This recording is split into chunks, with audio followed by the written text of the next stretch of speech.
Today I'm in the small unincorporated town of Ebenezer, Kentucky, and most people just refer to this area as Drakesboro, Kentucky, since the official town of Drakesboro is about 2 miles away from this location here. We're going to be taking a look at the monument that is dedicated to Merle Travis, and it was dedicated in 1956. And when Merle passed away in 1983 from a heart attack, it is said that his ashes were brought here and scattered around that monument.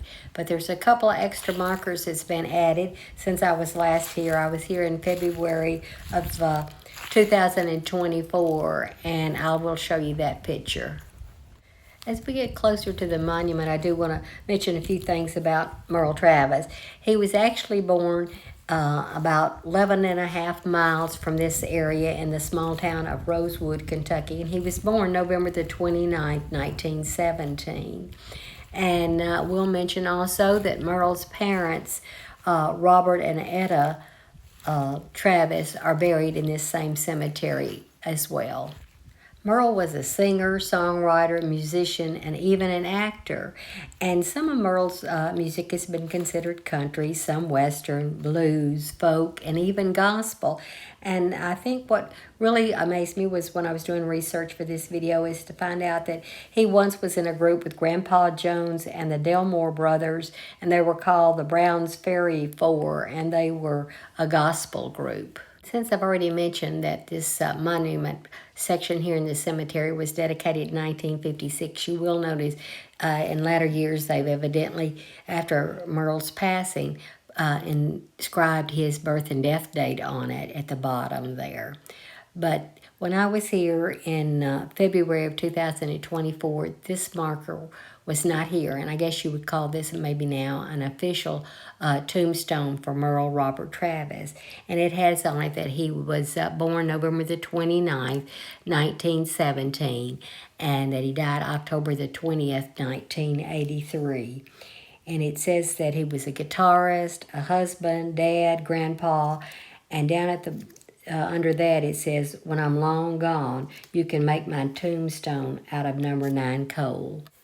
I'll also add that last line there about making your tombstone out of number 9 coal refers to a song that Merle wrote, was called 9 Pound Hammer.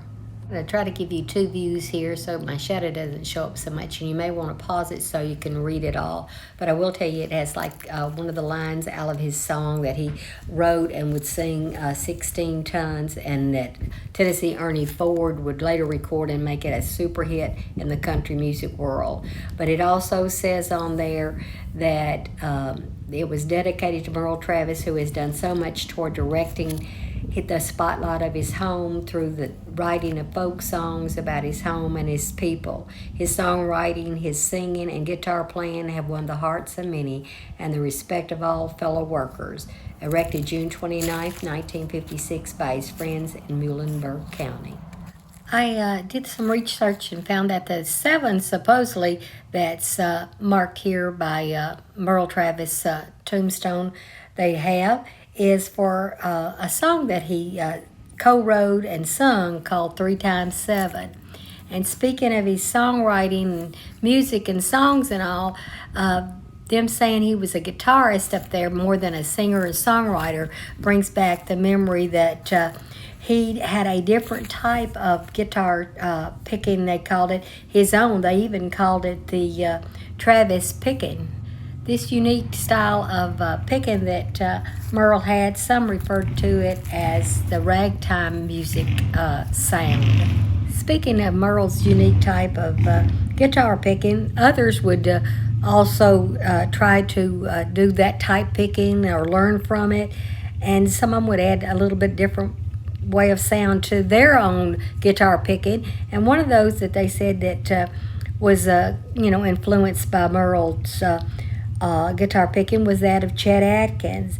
And Chet and Merle became really good friends over the years, and Chet would even name his daughter Merle after Merle Travis. And they also would end up winning a Grammy together for an album they recorded, and it was the album that was called Atkins Travis Traveling Show, and it won the Grammy for Best Country Instrumental.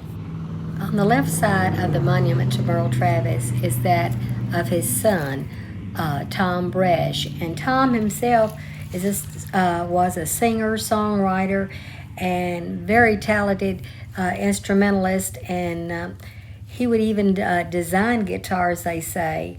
So it sounds like he picked up a lot of traits of his real dad, Merle Travis. But you notice the name at the end of it is Bresh. As Tom didn't find out, they said that until he was a young man, or maybe a teenager or something like that, that he was Merle Travis's son. But he wouldn't speak of being Merle's son, it said, and talk about it until his stepdad that had raised him, Bud Bresh, had passed away. And as you're looking here, you'll notice there's nothing written on the back of their markers. To close out this video, I have to say Merle has been inducted into the Country Music Hall of Fame, Kentucky Music Hall of Fame, and the Nashville Songwriters Hall of Fame.